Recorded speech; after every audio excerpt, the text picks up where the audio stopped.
Et je dis que les plus grandes difficultés que nous avons aujourd'hui dans les églises, c'est que je pense que dans les églises, il y a très peu de vrais convertis.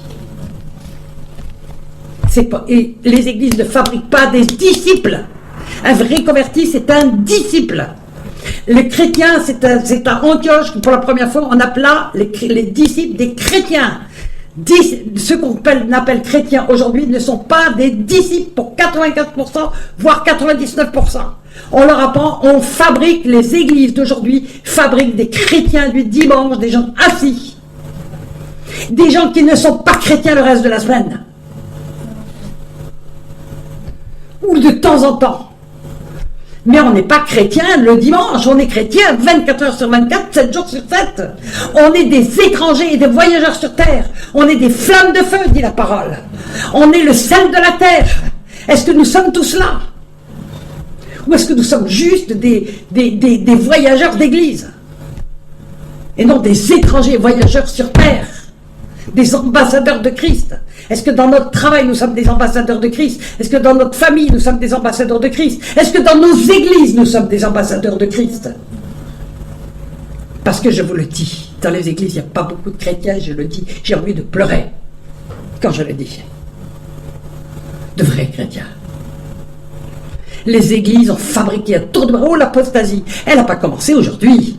On nous a dit qu'on serait dans un grand temps d'apostasie à la fin des temps. L'apostasie, elle a commencé dès le tout début de l'Église. C'est pour ça que Paul en parle. Elle a commencé, elle a été très très vite grave. Elle a commencé quand Jésus commence à parler à ses églises. En Apocalypse, c'est qu'il dit tu agrées les œuvres des Nicolaïtes. Qu'est-ce que c'est que les œuvres des Nicolaïtes? Je ne vais pas vous faire un cours dessus aujourd'hui. Mais les œuvres des Nicolaïtes, ça veut dire qu'ils dominent le peuple. Des gens qui se mettent au-dessus des hommes pour les régir dans les églises. Et tout le système pyramidal qui s'est installé dans l'église. Ce n'est pas de Dieu. Or, ce système, au IIIe siècle, il était déjà installé. Il avait déjà complètement infesté l'église. Et on avait infantilisé les chrétiens. On leur avait ôté leur flambeau. C'est-à-dire le Saint-Esprit pour les guider, pour qu'ils soient autonomes devant le Seigneur. Ça ne veut pas dire être séparés les uns des autres. Nous sommes un corps. Nous devons être unis. Mais il n'y en a pas un qui doit dominer sur l'autre. Nous avons tous des fonctions. Et même les ministères ont des fonctions. Ils reçoivent des choses, mais pour enseigner le peuple de Dieu. Mais l'enseigner, c'est en faire des disciples. Les former dans leur appel. Amen.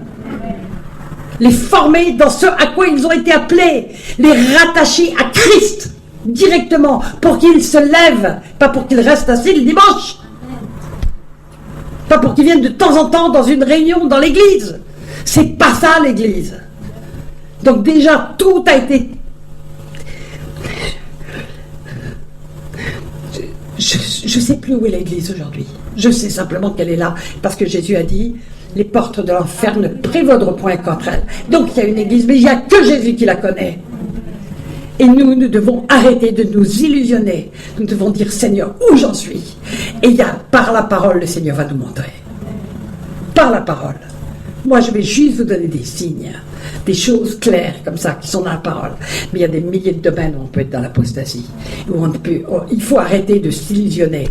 Parce que demain, je vous parlerai des signes de la foi qui doivent accompagner une foi véritable. Et vous allez me dire combien de chrétiens sont accompagnés de ces signes. Nous sommes censés être un peuple qui bouleverse le monde. Est-ce que nous bouleversons le monde? Il est écrit en Deutéronome 28, lorsque tu obéiras à l'Éternel ton Dieu, les nations te craindront. Est-ce que les nations nous craignent? Elles se moquent de nous. Elles se moquent de nous. Réveille-nous, Seigneur. Ne nous permets pas de nous satisfaire de peu, parce que toi tu ne satisfais pas, fais pas de peu. Alléluia. Alors je vous le dis aussi, peut-être que certains d'entre vous sont mal convertis. Parce qu'on ne leur a pas dit, oui, on convertit les gens aujourd'hui en leur disant, viens à Jésus, tu auras tout, tous tes problèmes seront réglés, tu auras la santé, tu auras le bonheur, tu auras les miracles, tu auras la prospérité, tu auras tout ce que tu voudras. Vous savez, ça peut être vrai. Mais c'est pas pour ça que les gens doivent venir avec Jésus. Ils doivent venir à Jésus parce qu'ils ont une profonde conviction que s'ils ne viennent pas, ils sont perdus. Que devant la loi, ils sont perdus. Qui va aujourd'hui évangéliser en disant voilà les 10 commandements de Dieu. Et si tu as obéi à tu vas en enfer si tu as désobéi à un seul de ces commandements. Et nous avons tous désobéi aux 10 commandements. Tous. Nous étions irrémédiablement perdus. Tous, nous avions infiniment besoin d'un sauveur. Et c'est comme ça qu'on devrait évangéliser. La plupart des gens aujourd'hui dans les églises n'ont jamais eu de conviction de péché profonde. Moi, ma conviction de péché, elle n'a pas duré 1 heure. Hein. Elle a duré 10 ans.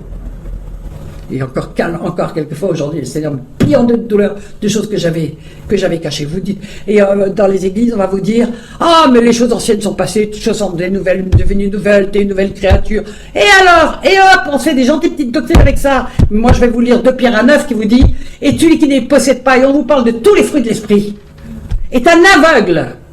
Il a mis en oubli la purification de ses anciens péchés. Qu'est-ce qu'on en a fait de ce verset? Oui, on est des nouvelles créatures. On est des nouvelles créatures en marche.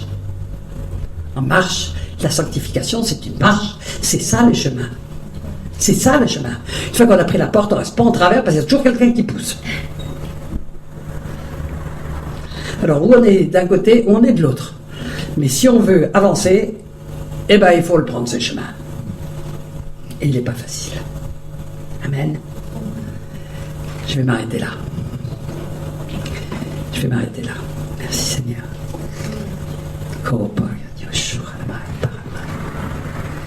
Seigneur, je sens la présence de Dieu. Je sais qu'il y en a que le Seigneur appelle, qui ont pris conscience qu'ils étaient vraiment peut-être dans un système religieux. Mais qu'il n'y avait rien de disciples, de vrais disciples, qui renonçaient à tout, qui renonçaient à eux-mêmes.